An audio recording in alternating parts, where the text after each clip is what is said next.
నాగార్జున సాగర్ ప్రాజెక్టుకు వరద ప్రవాహం కొనసాగుతోంది. ప్రాజెక్టులో 22 గేట్లెత్తి 2,13,596 క్యూసెక్ల వరద నీరు దిగువకు విడుదల చేస్తున్నారు. ఇన్ఫ్లో 1,98,152 క్యూసెక్ల వరద నీరు చేరుతోంది. పూర్తిస్థాయి నీటి మట్టం 590 అడుగులు కాగా ప్రస్తుతం 587.4 అడుగుల నీటి మట్టం ఉంది. పూర్తిస్థాయి నీటి నిల్వ 312 టీఎంసీలు కాగా ప్రస్తుతం 305.7 టీఎంసీల నీటి నిల్వ ఉంది. జల విద్యుత్ కేంద్రంలో విద్యుత్ ఉత్పత్తి కొనసాగుతుంది.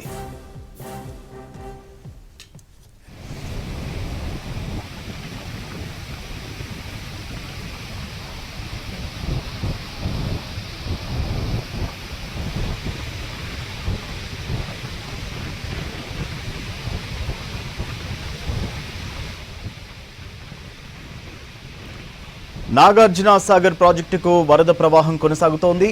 ప్రాజెక్టులో 22 గేట్లెత్తి 2,13,596 క్యూసెక్ల వరద నీరు దిగువకు విడుదల చేస్తున్నారు. ఇన్ఫ్లోగా 1,08,152 క్యూసెక్ల వరద నీరు చేరుతోంది. పూర్తిస్థాయి నీటి మట్టం 590 అడుగులు కాగా ప్రస్తుతం 587.4 అడుగుల నీటి మట్టం ఉంది. పూర్తిస్థాయి నీటి నిల్వ 312 టీఎంసీలు కాగా ప్రస్తుతం 305.7 టీఎంసీల నీటి నిల్వ ఉంది. జల విద్యుత్ కేంద్రంలో విద్యుత్ ఉత్పత్తి కొనసాగుతుంది.